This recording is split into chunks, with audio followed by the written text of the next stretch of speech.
I'm Bob Murphy. I'm the minister here, and I've been here for about 14 years. Also very active in some of the environmental justice groups. So I am very concerned and very appreciative, and I welcome you to this place. You're very honored guests, very much so. Very much appreciated. What you're doing is extremely important. You're involved with science, you're involved with public health, you're involved with the community. I can't imagine anything that's more important in this world. So I'm going to say thank you, and I'm going to get out of the way. Thank you for being here. And I want to give a special thank you to Richard Clapp, who was one of my instructors more than a few weeks ago. Bless you all. Great, thank you so much for having us here tonight. So thank you all for coming. My name is Claire Miller. I'm the Massachusetts State Director with Toxics Action Center, and I'll just be helping with the flow of the program tonight, which is also up here if you want a sneak preview of where this is going. So to start us off with just grounding of where we are here on the Cape, we have Cheryl Simone and Sue Phelan. So I want to introduce Cheryl Simone, who's the Executive Director of the Massachusetts Association. Oh my gosh, I just screwed that up. Oh, it's fine. Massachusetts Association Breast Cancer Coalition. And she's also the co-founder of the Silent Spring Institute, which is dedicated to studying links between the environment and women's health. Cheryl was diagnosed with breast cancer at age 41 without any family history or recognized risk factors for breast cancer. She's one of the people who I feel very privileged to get to work with, because Cheryl really tells the truth and is not afraid to really say it like it is. So I'm really excited to have here tonight to open us up as well. So please give us a welcome for Cheryl.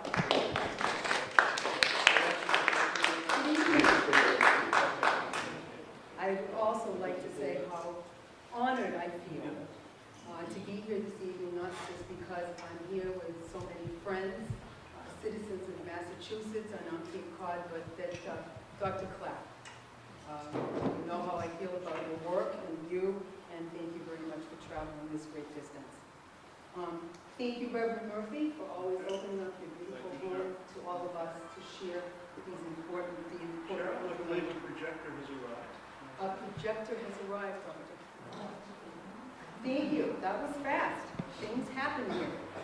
Miracles. Miracles.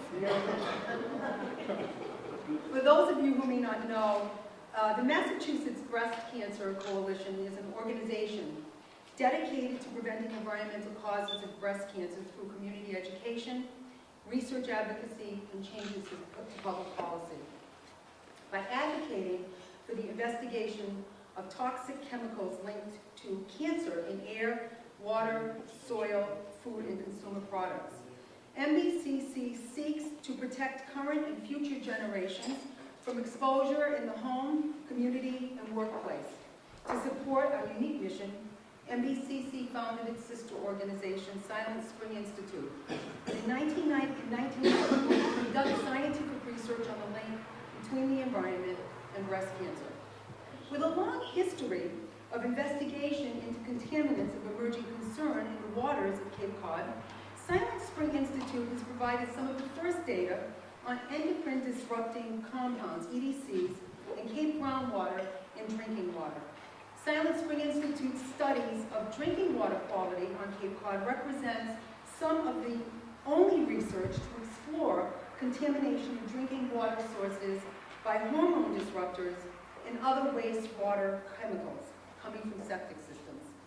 Currently, not enough is known scientifically about the levels of contaminants released into groundwater from conventional and alternative wastewater treatment systems. Silent Spring Institute recently celebrated our 20th anniversary here at the Unitarian Universalist Church on May 15th. It was a joyous celebration of our legacy, but also a reflection that our work is not yet done here on Cape Cod, throughout Massachusetts, and throughout the world. The results of our research here on Cape Cod will provide answers to the causes of escalating incidence rates of cancers and ill health worldwide. Today, a woman's lifetime risk of being diagnosed with breast cancer in the U.S. is approximately 1 in 8. That is a 40% increase within the past 4 decades. According to the 2009 statistics, which is the latest data available from the CDC, Massachusetts has the 12th highest breast cancer incidence rates in the country, approximately 5.8% higher than the national average. We simply cannot continue ignoring the fact that a systematic change is needed now, and the current steps for protecting our daughters and families are inadequate. Many vital and life-saving resources are dedicated to early detection, treatment, and finding a medical cure for cancers. Unfortunately, in the U.S., only 1 to 3% of the billions of dollars raised are directed to primary prevention of cancer or breast cancer. Rising health care expenditures is a burden for the U.S. economy and is an added hardship for the patient. Millions and millions of medical research dollars are spent here in Massachusetts. Sadly, funding for prevention is increasingly difficult in the Commonwealth. Without the financial resources of the deep-pocketed lobbyists, such as American Chemical Council or American Chemistry Council, MBCC advocates heartily for funding primary prevention. Silent Spring Institute is now being stymied by a lack of responsible funding and is lacking a champion in our state Senate and House of Representatives. I'll be honest with you, I'm going to pull out all stops tonight. I'm just going to say it like it is. You know me. I was introduced to the person who says it like it is. Many of you heard me speak at different venues, and I like to play ball nice. I like to be nice. Let's talk, let's have a conversation, let's talk about what we need, let's talk about what we need to do for the safety of our citizens, not just here on the Cape, throughout the Commonwealth, throughout the world. Things aren't going well, and so this needs to be discussed. We need to bring it into the open, not to be rabble-rousers, not to be hot-headed activists, but to be responsible adults, because we do need to change the world for our children, our grandchildren, and future generations. So for the first 9 years, Silent Spring Institute received funding, did impressive research, and released the groundbreaking Cape Cod Breast Cancer Environment Study. Silent Spring Institute's research has shaped the national model for researching contaminants and their links to breast cancer. However, if we look at the recent budget outcome of the House of Representatives and the Senate for fiscal year 2015, breast cancer prevention and environmental factors, specifically groundwater, is not a priority for our legislators, not only on the Cape, but statewide. Silent Spring Institute and the Mass Breast Cancer Coalition put forth 2 amendments for fiscal year 2015 for consideration, and both were not included in the budget. This critical funding would have allowed Silent Spring Institute to study emerging contaminants and specifically investigate exposure to chemical herbicides in groundwater in the homes on Cape Cod. 2 different water studies were approved for fiscal year 2015. Water Defense for the first time here on the Cape, and Provincetown Center for Coastal Studies. We're pleased that these 2 organizations were awarded funding for their impressive research. This research is critically important, but so is the study of our groundwater and drinking water. This is the water that we all use on a daily basis. It is apparent, given the history of the funding of the Commonwealth, that they valued Silent Spring Institute enough to fund our work, to build a foundation, to do our impressive research. Silent Spring Institute has been published in over 50 peer-reviewed, respected journals. But when it comes time to continue to study emerging contaminants and chemicals of concern, funding is nowhere to be found. Let's face it, poor results from drinking water studies are bad for business. tourism is now driving our public health decisions. Politicians and businesses do not want poor drinking water results to hurt Cape Cod tourism dollars. Being afraid of toxic chemicals and burying your head in the Cape Cod sands is not going to help us reduce toxic exposures. Environmental injustices invade our neighborhoods, our bodies, and our well-being of our ecosystem.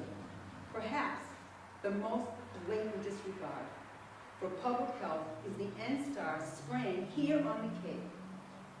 Between November 18th and December 12th, 2013, NSTAR contractors surreptitiously sprayed 800 acres of Cape Cod without the knowledge or consent of the owners. As we have seen in the past, months of NSTAR's subcontractor spraying, they seem to think the label specifications, their own yearly operational plan, and code of mass regulations are merely suggestions, rather than a law. Despite the fact that all 15 Cape towns have signed resolutions opposing the spraying, and thousands of residents and tourists have complained along with local businesses, public health officials, and scientists, corporations are still dictating our exposures to toxics. The endocrine disrupting toxics found in NSTAR spraying have been linked to all types of cancers, developmental delays in children, and many other health risks. NSTAR's insistence on chemical treatment of the Cape is irresponsible at best and demonstrates a callous disregard for expressed desires of the community. Perhaps more troubling is that this spraying is unnecessary. Sue Phelan and Stephen Seymour, directors of Green Cape, have done a tremendous job in their public outreach to stop NSTAR, and I'm going to ask Sue if she can jump in a few minutes when I'm finished, and I'm almost finished. And hats off to you, Sue. You've done a tremendous job throughout the years. Thank you. Through a growing action network of advocates and volunteers and community education initiatives, MBCC, along with impressive groups like Green Cape, Lowell Center for Sustainable Production, Sierra Club, our own David Dow here in the audience, Toxics Action Center, and Alliance for a Healthy Tomorrow, and others, are engaging supporters to ensure public safety, public health decisions are not dictated by the economy. To further our unique mission of prevention, MBCC has recently launched Let's Talk Prevention, reducing toxic exposures, an educational program to increase discussions between health professionals and patients about environmental toxic exposures, and our materials are right outside on our education outreach table. In addition, MBCC has released a research updates video series to present the facts about environmental health and breast cancer prevention. Each short video features an interview with a researcher, medical professional, university professor, breast cancer activist, or other prominent figure in the field. You're next, Dick.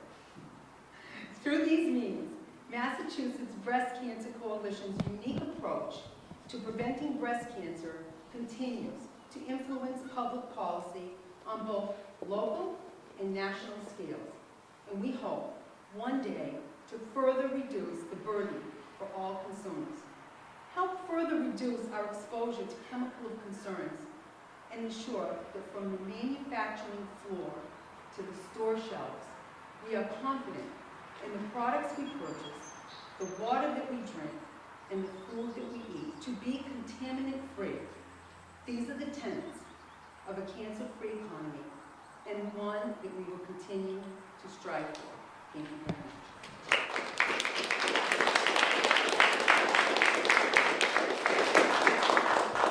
I do invite Sue Phelan as well. Sue is the co-founder of Green Cape, which has been around for 16 years now. And Sue is a long-time, incredible community leader that I've gotten to work with recently in the last couple of years. Green Cape is one of the major reasons that Massachusetts has a Children and Families Protection Act, which reduces pesticide use on school grounds across the state. And Green Cape has held organic lawn care programs for the last 16 years across the Cape. So, Sue, I want to invite you up and see if you have any additional comments to give context for why we're talking about a cancer-free economy tonight. Okay.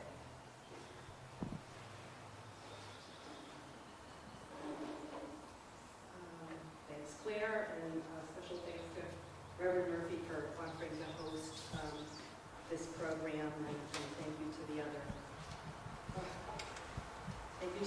co-sponsors for sharing the work that you're doing and inspiring us all. And I did want to especially thank Dr. Clapp for all of his sleuthing into the causes of cancer for several decades now. We shouldn't really be forced to accept any risk to our water supply or our health just because it's economically more feasible. If those risks can be avoided, they should be, and we need to move towards a cancer-free economy on Cape Cod especially, and we need to talk prevention in order to get there. Because of the Cape's sandy soils, it's very vulnerable to contaminants heading right to groundwater. Green Cape, as Claire said, we're a grassroots nonprofit that's focused really on pesticide issues on the Cape for about 16 years, and we've never had any downtime. There's a lot of pesticide use here, and we get calls every week. Our most immediate and current concern, as Cheryl mentioned, is the herbicide spraying by the public utility NSTAR on private lands as well as public lands. You and I would not be able to do that. We wouldn't be able to spray someone else's property, but NSTAR is able to do that. So there's something wrong with that regulation. Also that they don't actually notify the owner in a timely way. They may give like 5 months notice, so in all that time you really have no idea when in that 5 months it's going to happen. And they don't ask for your consent, it's a given. NSTAR is the largest single end user of pesticides on the Cape. I know that there's been a lot of information in the paper saying, oh, but they only use 1%. Well, we all use more in the aggregate, but NSTAR uses the most on the Cape. And in just that short period of time in 2013, they sprayed over 2,000 gallons of pesticide on the Cape. As part of their, I should let you see this too. This is just to demonstrate that it's on homeowner property. It's not someplace out in the prairie. It's right up close and personal to residents. And the yearly operational plan, they're spraying all of these various herbicides in combination or singly under the power lines, over 150 miles down the spine of the Cape, and over 78% of the zone 2s to the public water supply wells. Since they haven't fully mapped the private wells, they don't really know where all of those are, but that's not stopping them. So I made this out last night, and I was looking at the percent of active ingredients for these pesticide formulations, and I realized that the other ingredients actually make up more of the formulation than the pesticide itself. Now, this is concerning from a number of levels because it's 57% versus 43%. So 57% is actually an unknown, and it can be anything at all. It's not identified. Only the EPA and the manufacturer know what that 57% is, and it's in the stuff that you use every day, it could even be up to 99%. So I asked you to rethink if you're using any pesticides around your home or in your garden. And that's the that's the trade secret aspect of this almost a toxic shell game of hazardous waste and other toxic industrial byproducts recycling into various other commodities such as pesticides and even fertilizers. Fertilizers contains a lot of unknown ingredients, scrubbings from smokestacks, mine tailings, just waste from other industries. And it's profitable to recycle these into other components. And hazardous waste is legally allowed by the EPA to be recycled into these other commodities like pesticides and fertilizers. The other ingredients can be petroleum distillates, they can be other pesticides, they can be solvents, fragrances even, in some cases, and which are known to be to act as endocrine disruptors. So the other ingredients in the product actually may be more toxic in some cases than the actual pesticide active ingredient. So I'm thinking, I hope that you took the handout from Sierra Club on the contaminants of emerging concern. Please make a point to get one of those and read it. But I am thinking that the N-Star herbicides and the other ingredients will be the contaminants of emerging concern in Cape Cod's future. And we still should not be forced to accept any risk to our water supply and our health that can be avoided. And certainly spraying the rights of way could be avoided. Decades went by when N-Star was just cutting and mowing, and they can go back to that again. I have to think that there is some kind of something monetary in it for them to revert back to doing the herbicide spraying. So if you have the same concerns, would you please join us and the other dedicated organizations that you see here today and work for change.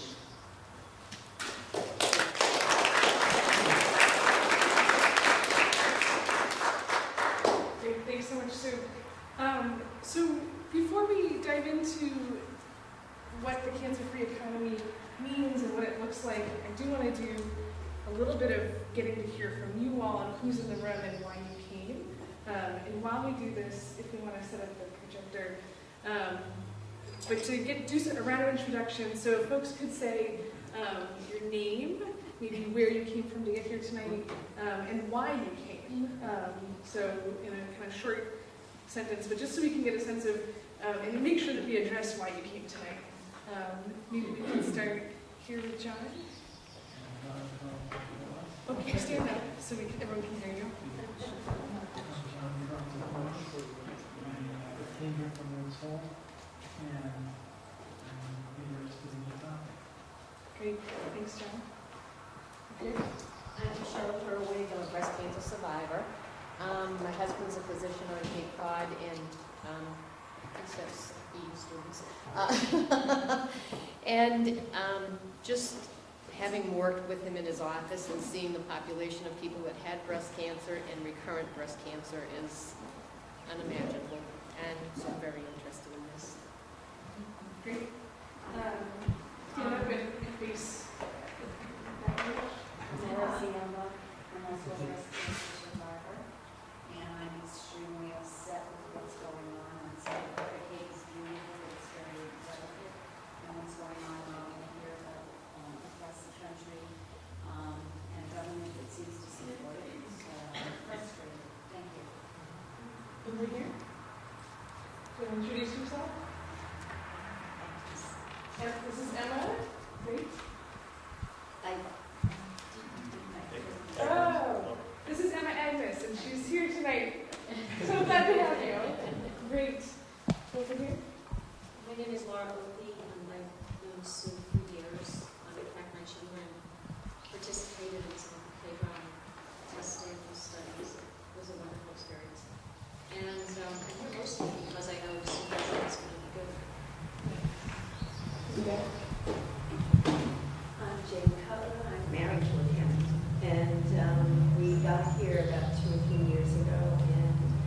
thought immediately that lymphoma now. Probably wasn't the case, but I began to research things and I realized he couldn't drink that anymore, and neither could we. And the more we looked at it, the more worried he became. So we're very information. Here in front. My name is Dave Ziemba, and I'm a prostate cancer survivor, and I'm here because I'm very concerned about the Cape environment and the pollution. I really do feel that it's with environmental causes, and I heard them who spoke. I think there's a lot of convincing evidence that the pesticides cause cancer. Try to stop it. And if folks could continue saying where you came from tonight, the issue is Oh. geographic sense. I'm from Marston's Mills. Great. In the back. Hi, I'm Matt Churchill. I live on Charlie Park Road, and next to Jackie Owens. I'm here because Jackie thought this would be a good place for me to come tonight. And go vegetables organically and eat ticket. Awesome. Thanks for coming. David? I'm David Dell, I'm a Sierra Club activist. I spent 20 years working at Superfund cleanup and safe drinking water cleanup at Joint Base Cape Cod.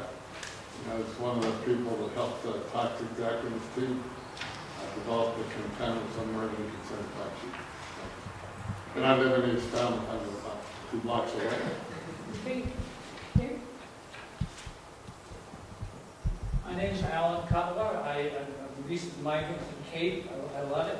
And I'm curious about the issues that are being mentioned, partly because I'm an organic chemist by training. I'm a little concerned that there's a lot of terms and things are being thrown around improperly. So that's why I just want to see, get an overview. Great. Glad to have you. My name is Gary Floyd. Mother died of cancer at age 44 when I was a sophomore in college. And our daughter recently has been diagnosed with breast cancer. She's going to be operated on in a big job. That's why I'm here. I'm Donna Jewett, and I actually live right around the corner here, go to this church, and I love following Sue and Cheryl and all the people that are doing such great work here. And actually, all of my relatives that lived here, except for one, all have cancer. Now, what is the probability of that? And I live, right over the plume. So I'm very aware of the cancer issues, and I'm very concerned about that and all the things we can do to prevent that. So thank you for doing this. Thank you.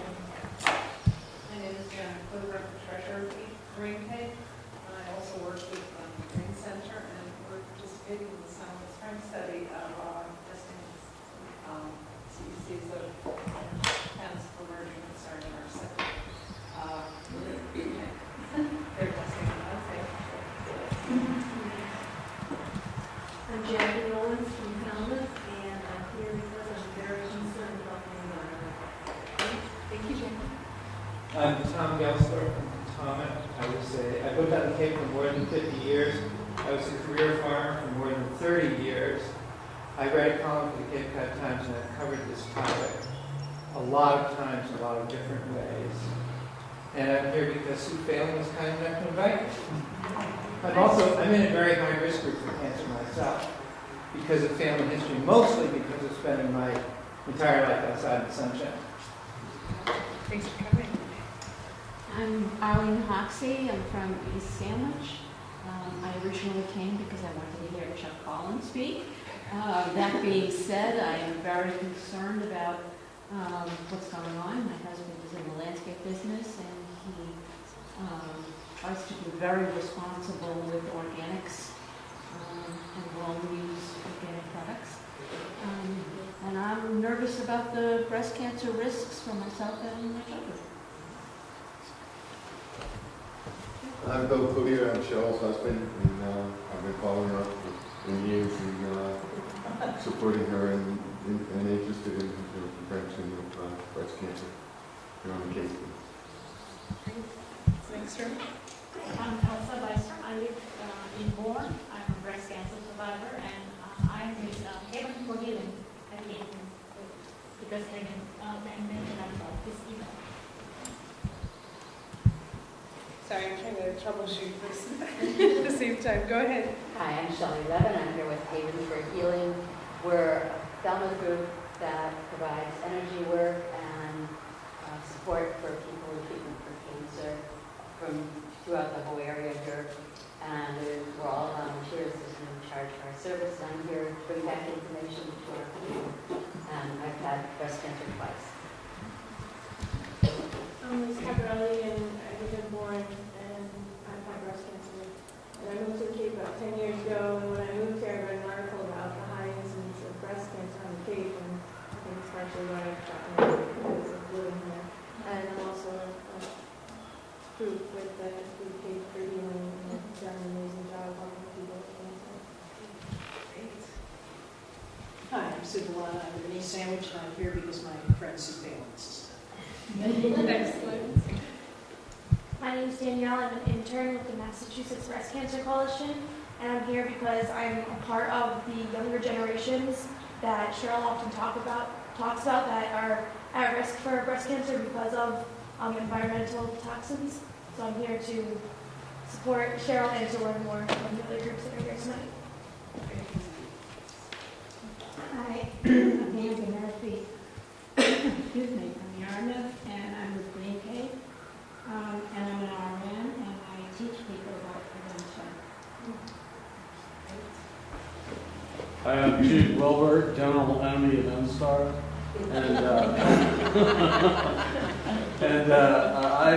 I'm also a teacher of environmental sciences for 40 years now.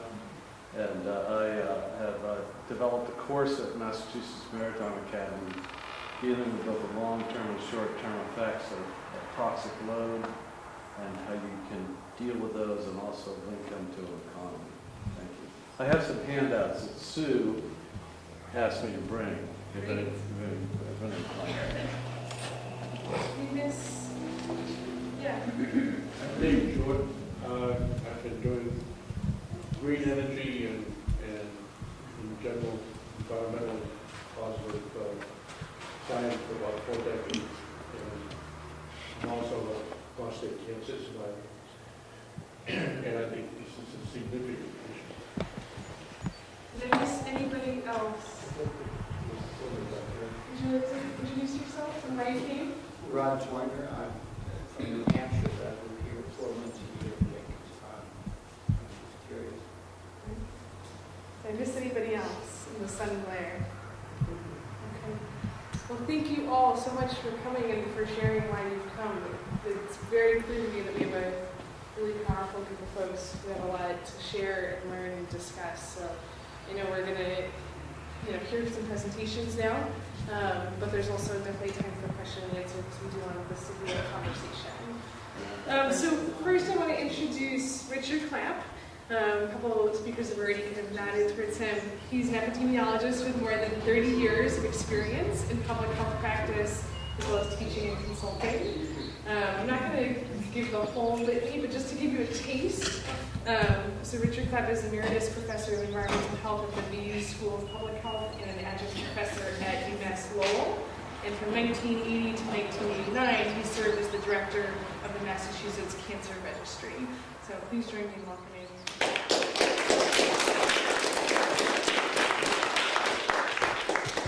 Thanks so much for inviting me, and what a great, interesting group here. I was thinking as I was sitting here, I first visited the Cape, I think about 55 years ago, and I've been visiting the Cape ever since. I've never lived on Cape Cod, but have friends who live here, have worked with Sue, have worked with Cheryl, have worked with a number of other groups. At one point, there was Cape Concerned Citizens that we now all remember from the days around the Mass Military Reservation. So have a lot of sort of history in this area, and it's a pleasure to be back here and get a chance to talk about some new things. So I'm here with Carlos Espinosa Toro, who's a member of the Jamaica Plain New Economy Transition team that we're working with. So Carlos is going to push the button to advance the slides, and then he's going to say things at the end about some work that we're doing. Much better, thanks. Some work that we're doing in Jamaica Plain. And I want to say this right at the outset. What we're going to talk about is a sort of local version in Jamaica Plain, Massachusetts of what we're working on. It's by no means an attempt to undercut or supplant or take the place of what you're already, the fantastic work that you're already doing and have been doing for decades here on the Cape. It's just a new approach that we wanted to share with you. That's why we call it a cancer-free economy. And our work has been focused so far in Jamaica Plain. So let's take a few more introduction slides. I'll go through some of these quickly. The Lowell Center for Sustainable Production, which is, I think, where maybe Cheryl referred to me as working part-time these days. I'm a professor emeritus at BU, and I do have an affiliation there, but most of my work these days is with the Lowell Center for Sustainable Production. And the reason for that is that this is a group, it's an entity within the UMass Lowell campus in Lowell that is trying to change the terms, change the framework by which we think about our systems of production that have produced so many toxic exposures over the years, both to workers, to people who live in communities like this, who drink the drinking water, the mass military reservation, polluted environment, and so forth. We want to turn that to a different framework where we're thinking about solutions. And we think that the systems of production that we already have within them the opportunities for solutions to the production of chemical waste, especially chemical waste. I didn't hear anyone say they were from the Cape Downwinders, but I personally think a cancer-free economy will also not be powered by nuclear fission and nuclear power plants. That's a separate story. You may, if you want, talk about that some in the question and answer section.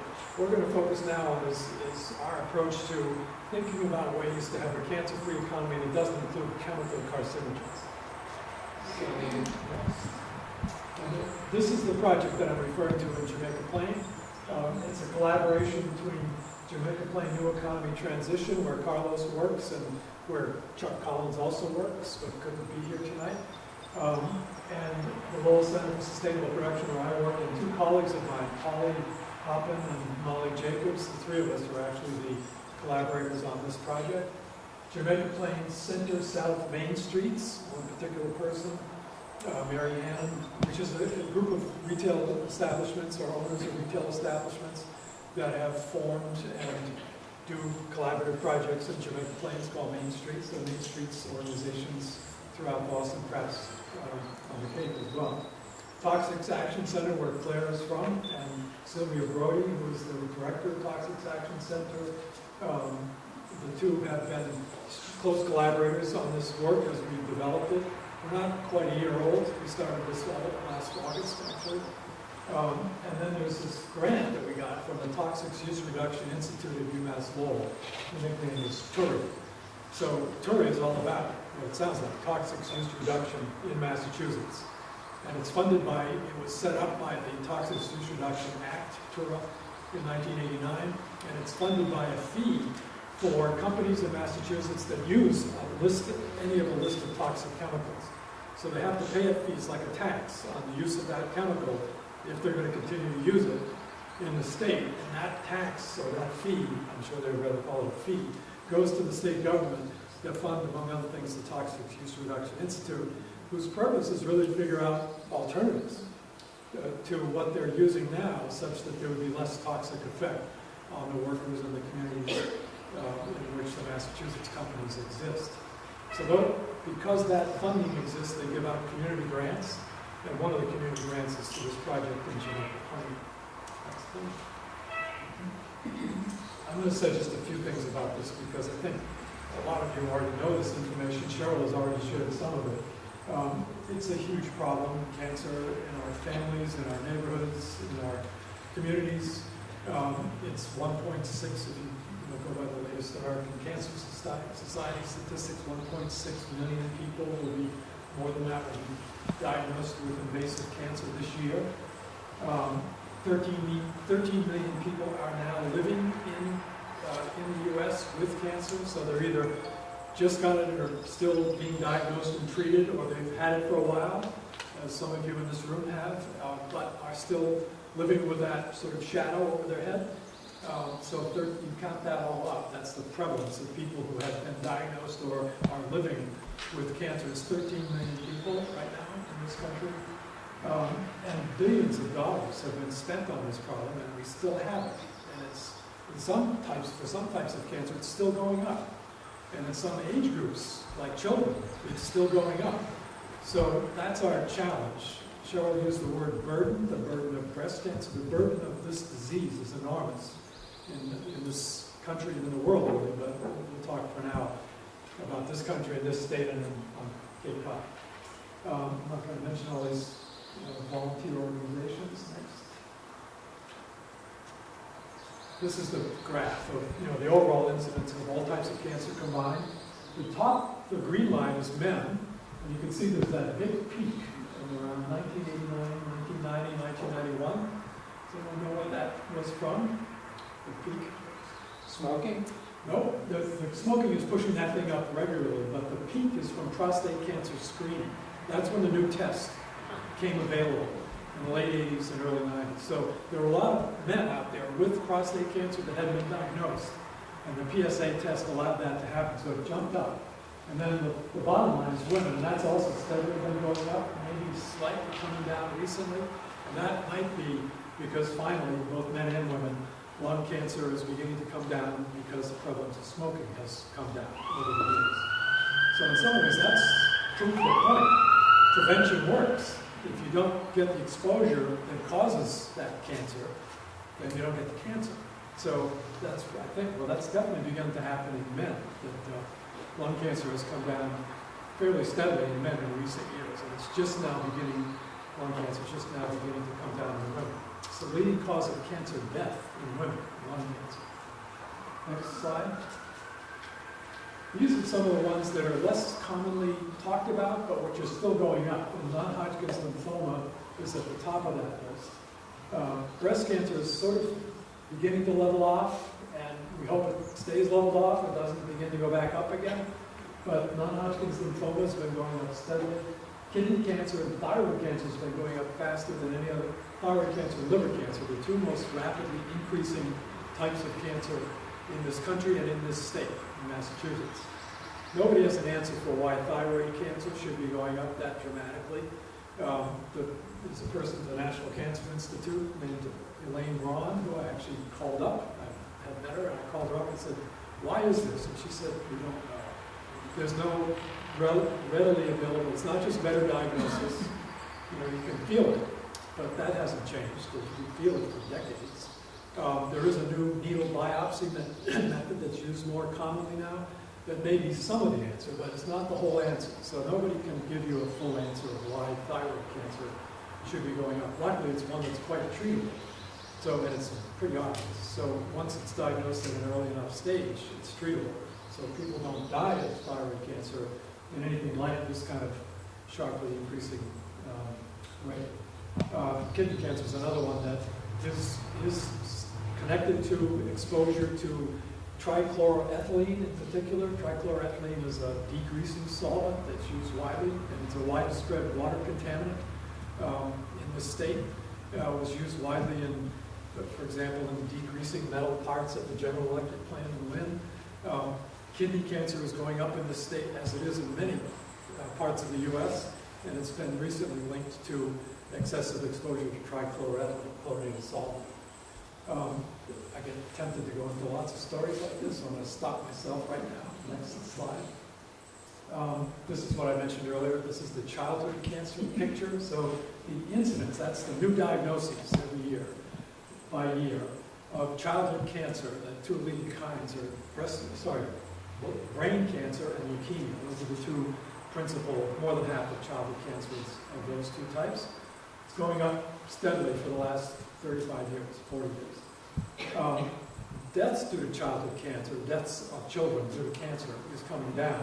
And that's because, especially with leukemia, there are now effective treatments for childhood leukemia, so that kids don't die of it. They may get it later because the chemicals that are given, the chemotherapeutic agents that are given to treat childhood leukemia may cause a cancer later in life, but at least you get some more years out of that. And not every child has been treated successfully will then get subsequent cancer because of the chemotherapy. So that's a mixed story. This is going up, but deaths due to cancer in children are going down. Yep, next. So again, I think you may have all or I have made, either Cheryl or I have mentioned, I think, most of these things. It's not genetic changes that are producing these trends, these increases in specific types, for example. It's not particularly better diagnosis, although there are, PSA did allow a lot of cases of prostate cancer to be diagnosed that wouldn't have been before. Might not even cause death before, they just would have been there at death. Some people say you may die with prostate cancer, but not of prostate cancer. So those cases were being picked up by the screening test. And so if that's not those first two things, we think, and I know Silent Spring thinks, and Cheryl thinks, I think it's environmental causes, things that are in the general environment or the workplace environment that are, continue to push up some of these types of cancer. And I'd say two leading candidates of that are non-Hodgkin's lymphoma and kidney cancer. So that's why we're doing this. That's the context for this cancer-free economy. This is another figure that we use at UMass Lowell, at this Lowell Center for Sustainable Production. This is a production cycle of what we call broadly the chemical economy. So it starts with petrochemicals, right, from oil. And then those get, the raw oil gets refined into some more specific product that's made into a particular chemical that then is used in some other product as either a component or a precursor of some product that's being made. That has to be sold often in bulk, then to a retailer, and then it's made into a product, or it has been made into a product that is consumed, and ultimately has to be disposed of. So that's the cycle. Next slide is, where do we see cancer in that? Carlos? Carlos is so bemused by that cycle. Yeah, I was reading it. So there are health studies, epidemiologic studies of all steps in this process. That's part of what I do and did in my working life. Claire said 30 years, it's actually more than that. But in any case, I gave you that figure, so it's now 40 years, I guess, of looking at this stuff and doing studies of this type of thing. So in most of these steps, there are either workers or sometimes consumers who are exposed to chemicals that can cause cancer. And in some instances, the industry or the workplace, it's a strong link that has been established with cancer. So that's the cycle that we're in. Next slide. There are lots of organizations that are addressing this problem of the increase in cancer or the production of cancer at these various stages of the production cycle. There are many that are focused on the cure, improving treatments so that people either get cured or in remission so they can live a longer and hopefully pleasant and productive life, even after having been diagnosed with cancer. We support that totally. We think that that has to continue. We're glad that it happens, of course. We mean the people that are working on this project, some of us have our own personal stories, either family members or my family members in my case, but years ago, and my best friend died 3 years ago of non-Hodgkin's lymphoma earlier than he should have. So that's part of what motivates us, actually, to try to work on this. And so we think better cures, better treatments is good, but we think the balance has to be also shifted toward preventing this disease in the first place, so that you don't even have to worry about the cure because it didn't happen. That patient didn't get that disease that had to be treated and sometimes is died away.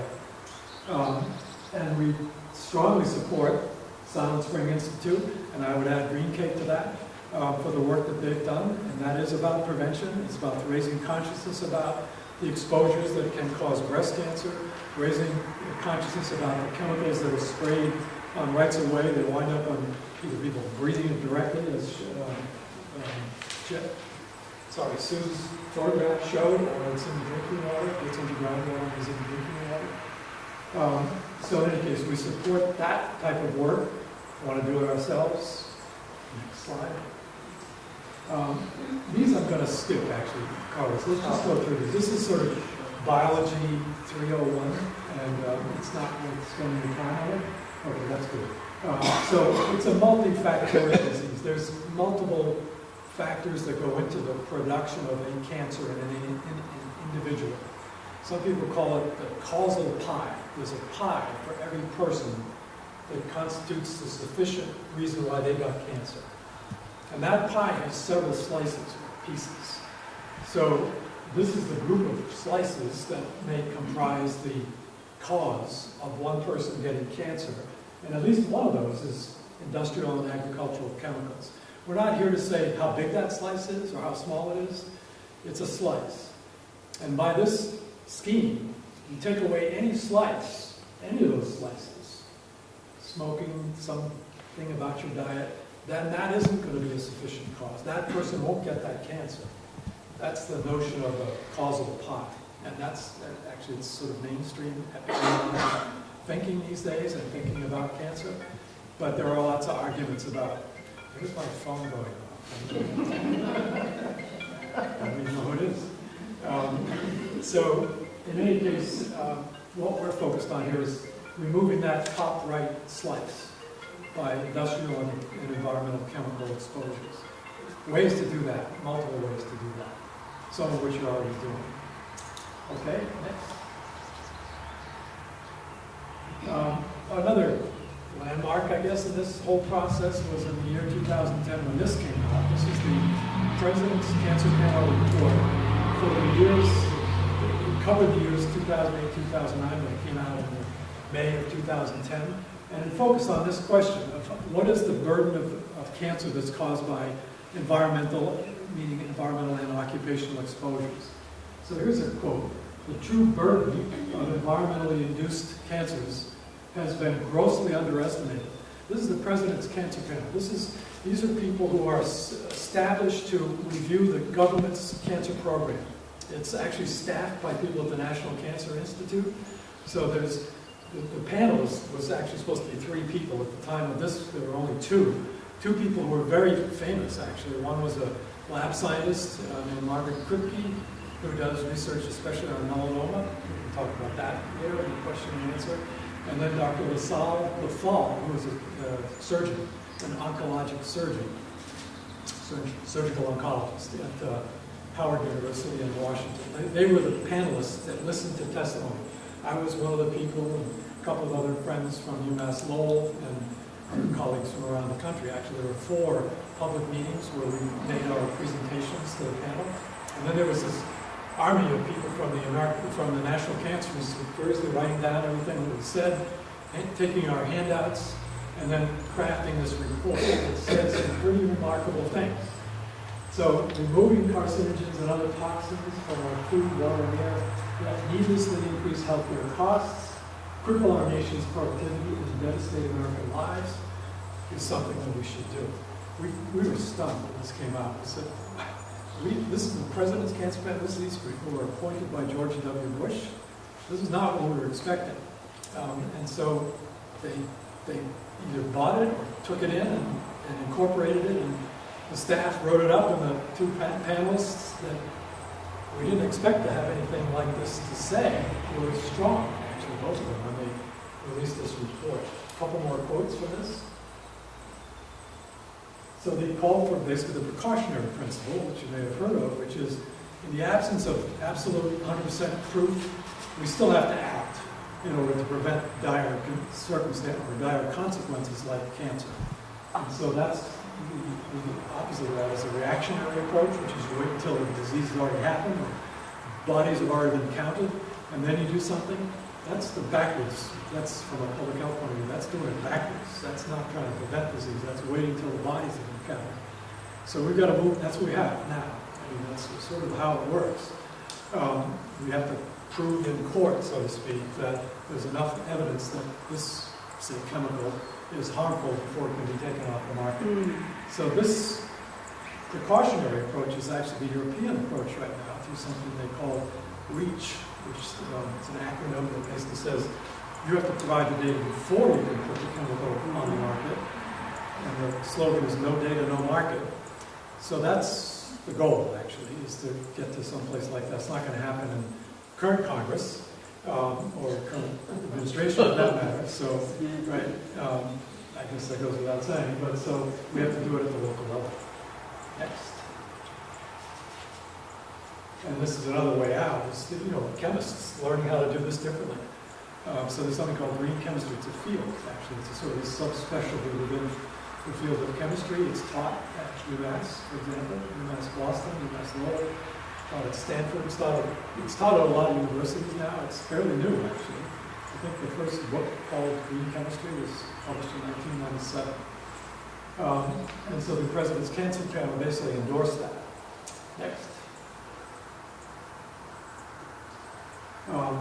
This is from that book, 1998, I misspoke. The utilization of a set of principles that reduces or eliminates the use or generation of hazardous substances in the design, manufacture, and application of chemical products. So it's a new way of thinking as a chemist about what are we doing here? What are we making here? Is it just about reducing costs, or is it about something else, broader? And John Warner, who was one of the founders of this field, said, he described himself as having gone through a chemistry education where that never came up once in his class. What would be a way of doing this that didn't harm the environment? It's all about other priorities and other goals, most of which have to do with reducing costs and competitiveness or profits for the company that's making it. So it's a new way of thinking that's beginning to get traction in this country. Next. So here's what we're doing in Jamaica Plain, and I'll end, I think, with this, and maybe another slide. And this, again, this is a local initiative. It's sort of a pilot project. We consider it a pilot for what we hope can be done in other communities in Massachusetts, and then ultimately other communities elsewhere in this country. So we're trying to help Carlos and his colleagues at JPNet in particular, inventory local retailers that, among other things, are dry cleaners. Dry cleaning is mostly done in this country using a chemical called PERC, perchloroethylene, 4 chlorines on a 2-carbon chain, we should call it a chain. And that has been linked in epidemiologic studies, lots of them now, to both non-Hodgkin's lymphoma and bladder cancer. Auto body shops sometimes use trichloroethylene. That was the other solvent that I mentioned that had been used at the GE plant in Flint, among lots of other places in this state. That has been linked to kidney cancer. And it's also used as a degreaser, at least at some points, in auto body shops, as are brake shoes in some auto body shops where they're being repaired, blown up into the air and breathed in. So those are 2 carcinogenic exposures, preventable carcinogenic exposures that occur in body shops. Nail salons and beauty salons, especially if they use a product, I'm going to use this product, but it's called Brazilian Blowout. That releases formaldehyde. It's both to the people who are applying it and to the people for whom it has blown out their hair. I don't even know what that means. In any case, that's something that nail salons are beginning to take note of, is that, and there's one right near my house, in fact, a beauty salon that says, we don't use Brazilian Blowout. In fact, we are formaldehyde free. That and they have very strong customer base. It's not like it scared people away. In fact, it probably attracted some people. So that can be done everywhere, where there are nail salons and beauty salons that use that product. And then lastly, let's say, in Boston, there's something called the Green and Clean program in the public health department. It's called Boston Public Health Commission. They actually give out sort of citations for businesses that do either green or clean, meaning non-toxic, or especially, I think, non-carcinogenic methods in whatever they're doing. So an auto body shop in Jamaica Plain got one of those citations from the city health department. And then what we're talking a lot now, and I think Carlos may say a little more about, is wet cleaning as an alternative to dry cleaning. So a steam-based method as an alternative to perchloroethylene-based method of cleaning clothes. And now I'm sure I'm way over time, so see if we can wrap this up quickly and Carlos will see. Yeah, why don't you take it from here? Oh. Yeah, you have to use that slide. Yeah. Please, thank you. How much time do we have? 10 to 15. Okay. It's fine. Hello, everyone. That's going to be very hard to follow here. I'm not Chuck Collins. I'm so sorry about that. But I am Carlos Espinosa, and I work with the Jamaica Plain Economy Transition. And we're a community organization. We're based in Jamaica Plain, it's a neighborhood of Boston. And we really work directly with folks in the community in particular because we want to create a local economy that is equitable for everybody, that addresses income inequality. But we also want to address climate change in this city. So we bring those two ingredients, income inequality and climate change, in order to do our work. So, based on what Dick had just mentioned, I just wanted to say that that research and the presentation is fantastic, and it's what we bring to folks in the community. And the question that we ask ourselves is, when we look at these traditional livelihood businesses in the area, how do we convey that information to folks who may have 2 or 3 jobs, who've been working on these livelihood businesses for many years, have children, have actually maybe already been exposed to these kind of chemicals, whether it's a mechanic garage or whether it's a dry cleaner. How do we talk to them about it? Do we convey lots of information? How do we talk in a manner that we can start to generate solutions, right? What can we do now about it? What is it that we can do now? So we seek to transition local small businesses away from the use of carcinogens. Okay, when we talk to them, we ask for what are the ideas that we can do. People say, no, there's something that we can do here at the local level. And we do it by leveraging the aggregated purchasing power. What does that mean? That means we try to create demand for these businesses. We try to create demand that will support the transition from perchlorate to wet cleaning, which is another way of doing cleaning that doesn't use carcinogens. And also from the civic support of JP residents. And I'll talk a little bit about that, but that's the main gist of what we're doing. So in our project, there's something that I work with directly with Dick, with Chuck. We're funded by Turi. We have a great team. We have different activities. One of the main activities that we have, as you have heard already, is the research that we do in order to think about there are things that we can do at the local level. But in addition to that, we conduct forums, just like this one. We conducted a first forum in November, last year, yes, November the 6th, in fact. And we brought about, let's say, about 150 folks to talk about this. This is sometimes a very delicate subject for folks who are not accustomed to listen to this kind of topics. So we conducted these forums in order to educate, but also in order to promote some brainstorming activities that people can do right away. Okay? So we try to generate solutions.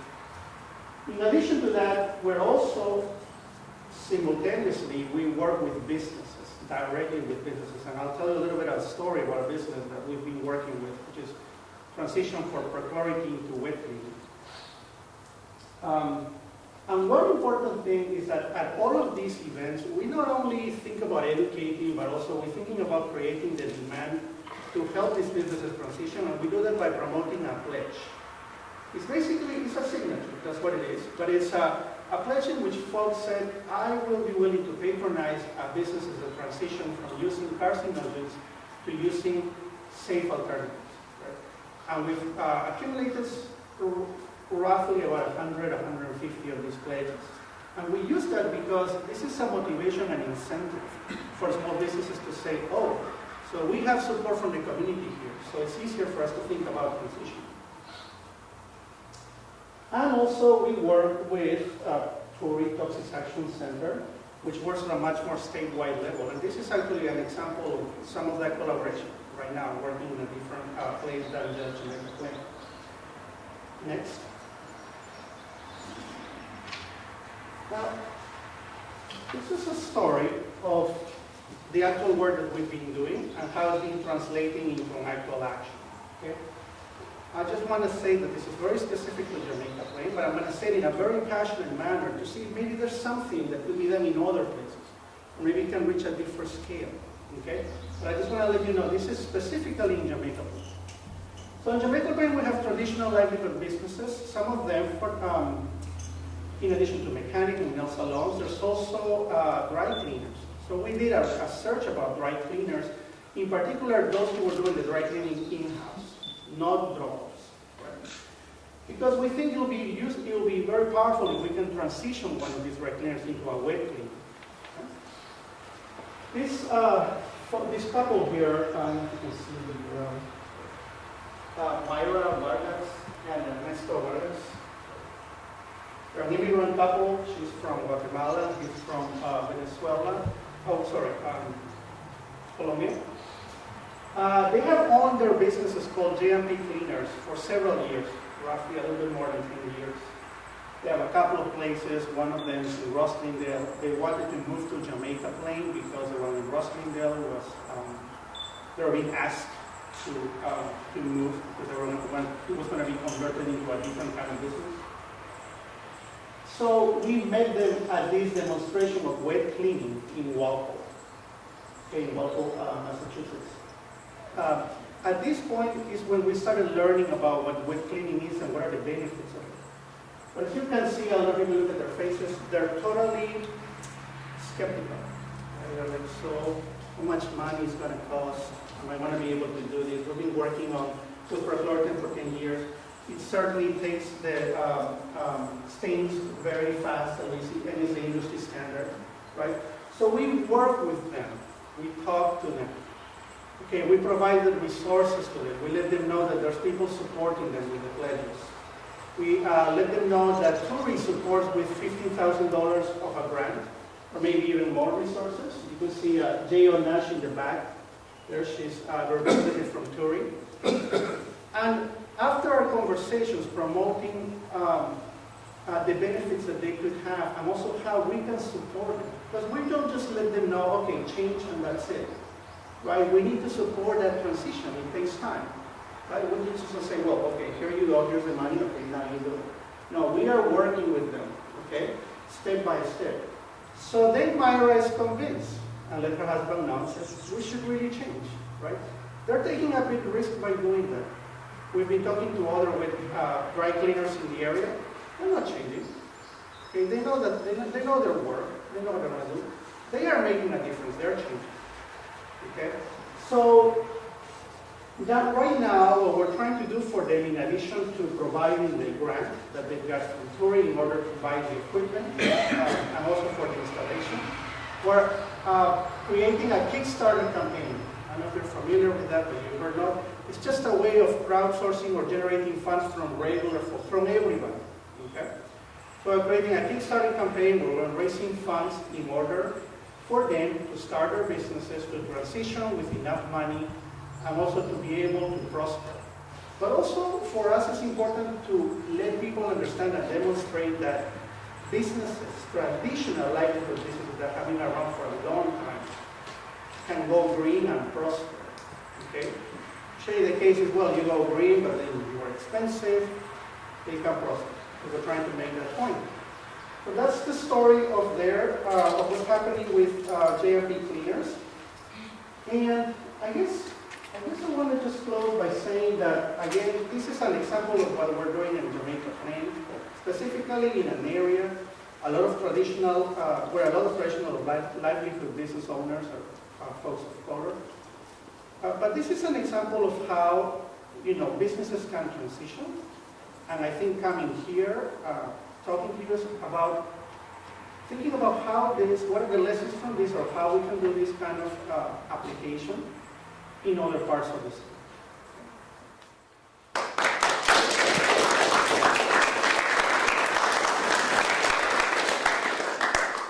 Great. So I'd love to open it up for questions and discussion. And actually, I wonder if we could invite all Dick and Cheryl and Sue and Carlos to maybe we can kind of take the questions as a group. What are folks' reactions, thoughts? David? One of the contaminants of concern out at the Joint Base Cape Cod is perchlorate, which influences the iodine uptake in the thyroid gland. And do you think that has any relationship to the increase in thyroid cancer you were talking about? Not that I'm aware of here, no. I mean, it's looked at, there have been studies of perchlorate, groundwater contamination in other parts of the U.S., and it is mostly thyroid disease. I don't think I'm aware of any link to thyroid cancer. It's a fair question, but not that I'm aware of. Are there thoughts, reactions, questions, comments? I have a question for you, Carlos. When you deal with a business transition like that, is the product they're going to, the wet cleaning, as effective, almost as effective as what they were using, the perk? I'm going to say yes, and the demonstration that happened in Walpole, the one that you saw in the picture, proved that that was the case. Now, there is a learning process, right? So JMP Cleaners right now, for instance, is being trained by the owners of K&K Cleaners, which were the ones in the demonstration, in order to troubleshoot through that transition. Mm-hmm. So in other words, at the very beginning, maybe there's going to be some mixes that they might have to change, but then later on, they'll make sure they get to the sweet spot for those changes. Yeah, fascinating slide. Starting out with petroleum, refining, making organic chemicals, making whatever.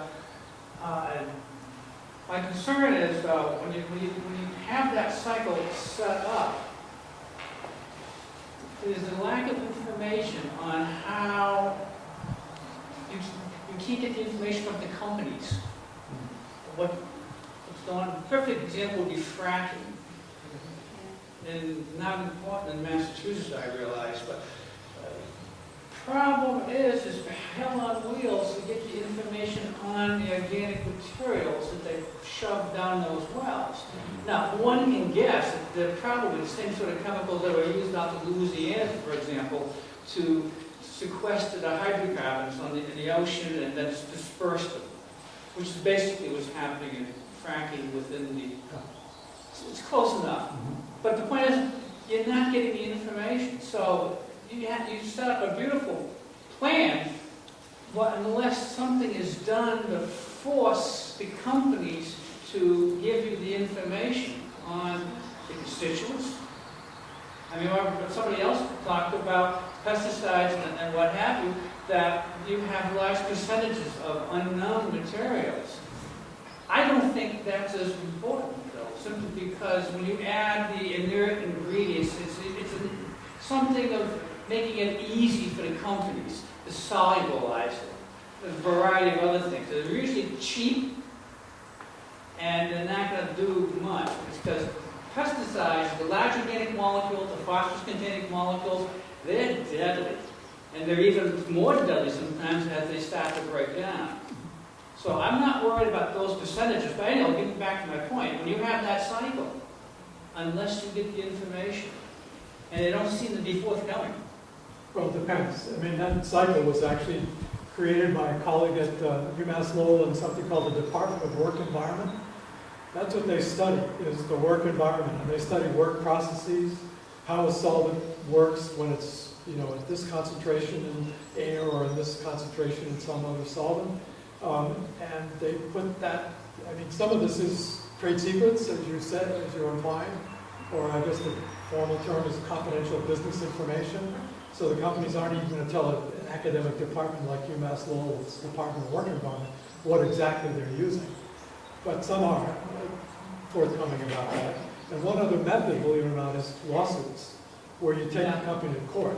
And then, in the contentious process, the adversarial process in court, some of that information comes out. Speaking of lawsuits, one of the biggest disposal modes of organic chemicals would be disposal. In industry, in university labs, I hate to say, we have our so-called ubiquitous waste jar. You put the stuff in, and you put caps on, and you have companies coming to take it, and what they do, they just throw it in the landfill. Well, and Dick, were you describing the European model of REACH with the burden of, that's the dream, right? Or the burden of proof is on the... Right, and it makes more transparent what actually is going into the products, because you have to produce the research showing its relative safety before you can even use it. And how do you get rid of it? And then how you get rid of it is part of the consideration, actually. It's a cradle-to-grave type system. many years ago in Canada, you were required to separate the organic molecules, and some you could burn, some you couldn't. And we don't do that. Yeah, right. We're catching up. So I'd like to ask a question, may I? Is there anything that we can do as citizens to help with this project regarding prochlorethylene in different dry cleaning businesses throughout the state of Massachusetts? For example, if you know that there's a dry clean, if you use a particular dry cleaning business and you let them know that in fact you're interested in them considering clean cleaning, should we refer them to you? Well, sure, but say that asking that question is like a first step. What are you using? Apparently New York City has a new ordinance that requires dry cleaners to say what they're using, to put it on their front window, what chemicals they're using. So that at least creates consumer knowledge about, well, I don't like that. Maybe there's a place that does wet cleaning, I can go there instead. That's one thing, like the New York City ordinance. The other is, in California, it's in the year 2020, dry cleaners will have to have switched. They won't be allowed to use perchloroethylene any longer. So that's quite a ways out. It allows this transition to occur over several years. But I think we need a law like that in Massachusetts. Okay. Yeah, I think, did you have, so 1, 2, 3, 4. I was going to ask Cheryl, I know you've done a lot of studies on household chemicals and then the water issues. Where are you now? I know this funding is always an issue, but where are we with the studies around this for the Cape? Well, as I said previously, we haven't received funding for 2015, but that won't stop us. We have a grant from Mass Environmental Trust, so we partnered with Falmouth. And we're doing an eco-study project on the eco-toilets. And that's a project that Dr. Laurel Shader is heading up. She was one of the speakers here on May 15th, as you remember. And we'll be working to obtain funding from other sources, federal sources, and private donations are coming in, and so we're doing well in that aspect. But I'll tell you, we did take a hit with the state. It's really, really disappointing and concerning, and so I invite people to please not hesitate to call your legislators, your state senator, and your state representatives to let them know that it really doesn't make sense to support a scientific group to get started, to lay a good foundation to do research, and then when we start to find important answers, to say, gee, we're not interested in it anymore. Flies in the face of common sense that you have to keep going to build upon that foundation. But we'll keep going. I have 2 questions. One is, so is there any standard if a cleaner says it's green or, because I know recently a cleaner in our neighborhood said they're like green cleaning, right? Right. But what does that mean? Does that mean? Well, there's such a thing as greenwashing. I mean by that, Yeah. That might not mean anything. It may not. I think the key question is, are you using chemicals for dry cleaning or are you using wet cleaning?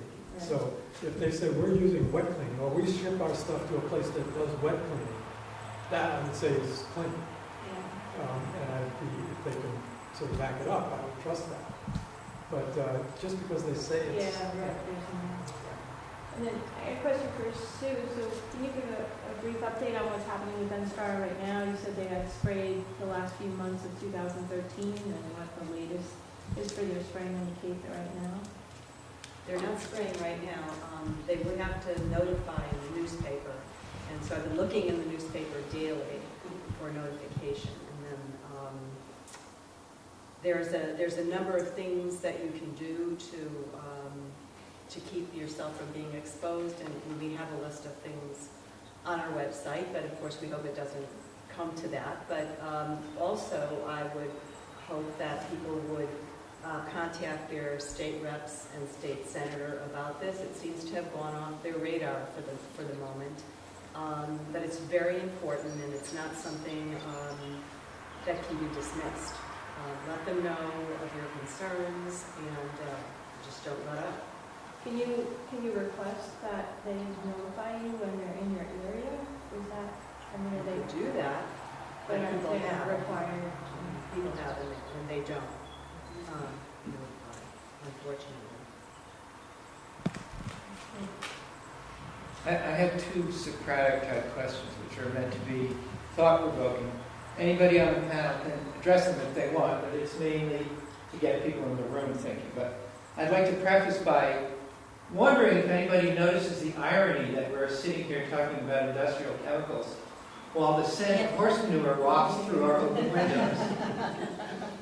Almost the entirety of humanity is exposed to manure from draft animals until the petroleum economy replaced them with machinery. It's just, I can't help but notice the irony.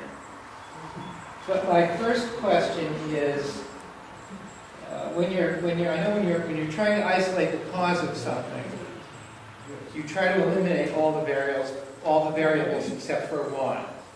And when they're testing, they do the rat tests for toxic effects, for the LD25s and the LD50s for acute effects, and then for chronic dietary effects and so forth.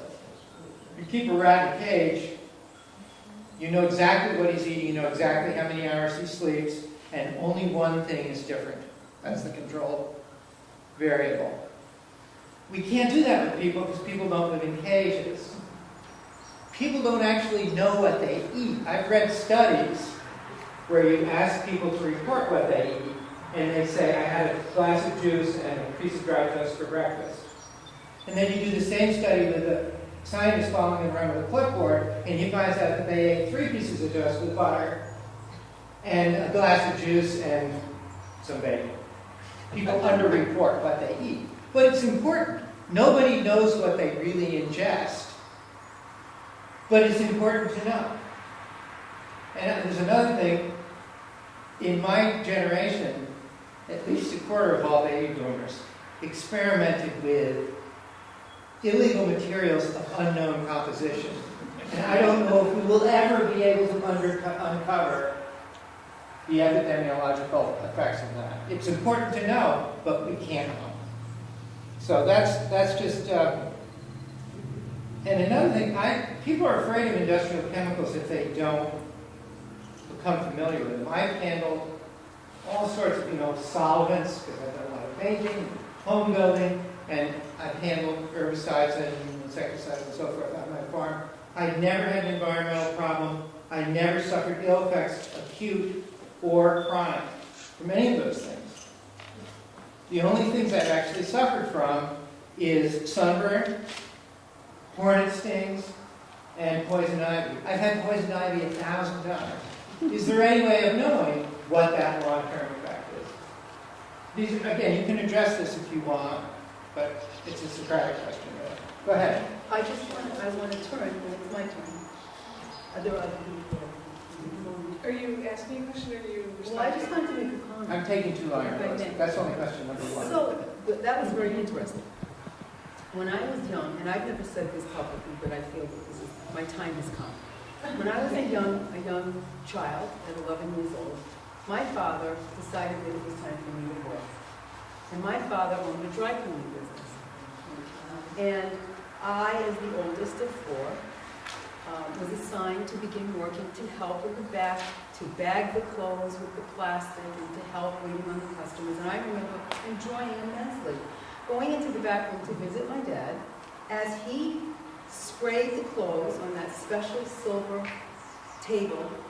And I go, Daddy, what's that? He goes, it's called Perk. And I go, does that smell good? And I love the smell of Perk. I think I became a little bit addicted to it.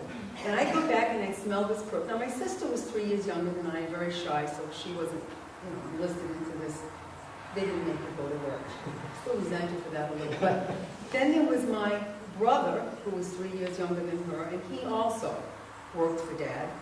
And my baby brother, he was spoiled, and he didn't have to work at all either. So, but what I want to say is that I've often thought about, and certainly I'm not an epidemiologist, I'm not a scientist, I'm not a researcher, I'm not a health professional, but I just have to wonder about why it is, or could it be, let's put it that way, that I was diagnosed with stage 2 breast cancer at age 41, no family history, and I did have the genetic testing finally, my daughter maybe. And my baby brother was diagnosed, the one who also worked with the I can't say Perk. And he loved the way it smelled too, because we used to talk about it, let's go back there together, and finally he came along.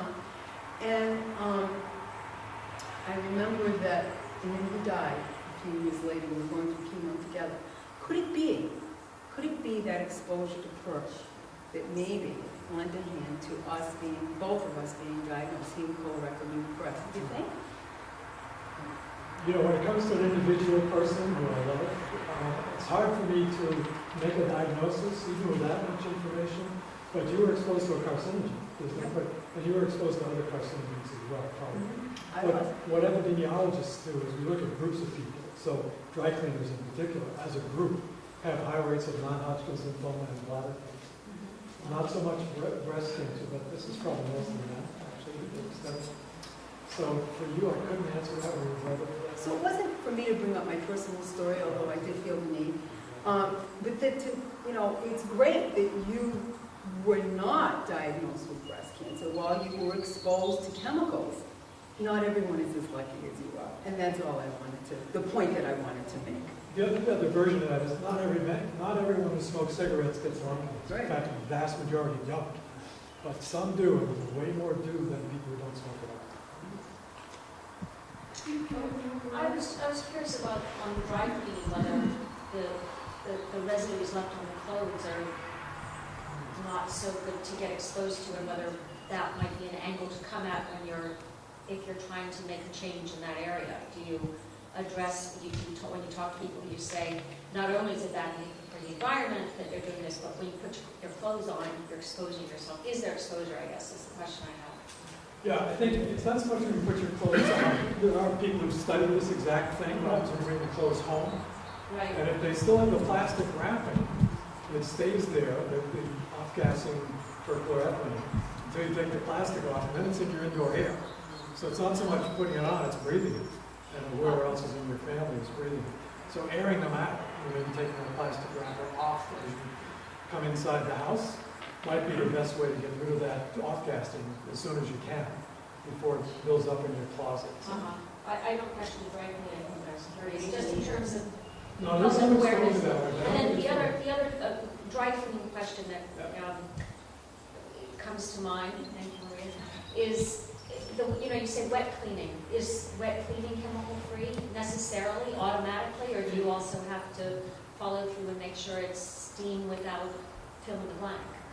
Well, steam and soap. I mean, actually, Carlos probably could answer that question better than me. So at this point, is it there's not wet cleaning that is as toxic as dry cleaning? Wet cleaning? How do we know there's nothing bad in wet cleaning? Thoroughly studied, actually. Yes, sadly on the tour report. So we know that there are safe alternatives, which is one of them is wet cleaning, which has the one of the from the many safe alternatives that are out there. But just the term wet cleaning, that doesn't necessarily imply that there are no chemicals in it. You might have to go further and check that. Could you wet clean with chemicals? Do you have to ask, is this Wait, If we're trying to get people to do something safe or look for a place that's safe, can we just say wet cleaning, or are there also possibly chemicals in the wet cleaning? So I'm just wondering, again, it's terminology, does it mean I think if you want to be very sure, I mean, there's not a law right now that says thou shalt put wet cleaning, and if you don't do, if you don't follow these patterns, then you get a fine. And there's nothing, But there is, so one thing you can do is, there are ways to identify wet cleaning, and we have some resources about that. And it's not just, it's an entirely different process. So if you go into the place and it says wet cleaning, and you actually look at the way in which they handle the clothes, the washer and dryers, and the way in which they steam and iron, you can recognize that it's wet cleaning. Now, if for instance you go to a place and they said, oh, we'll take it somewhere to get wet cleaning, you have to really you have to really ask questions at that point. Okay, so I'm not quite getting, the point is all wet cleaning without chemicals, or can there be wet cleaning that also has chemicals? At this point, the technology, do they ever use toxic chemicals with wet cleaning? No, they don't. They don't? They use soaps. No, they don't That's use, it. So we actually have to stop, so I'm just going to close this out, and then if folks want to stay, then please eat the food, because there's so much. But I'd just like to see a show of hands. How many people learned something new? How many people feel inspired? How How many people would be interested in doing something more on this? Great, awesome. Well, thank you all so much for coming out. Thank you all for hosting us.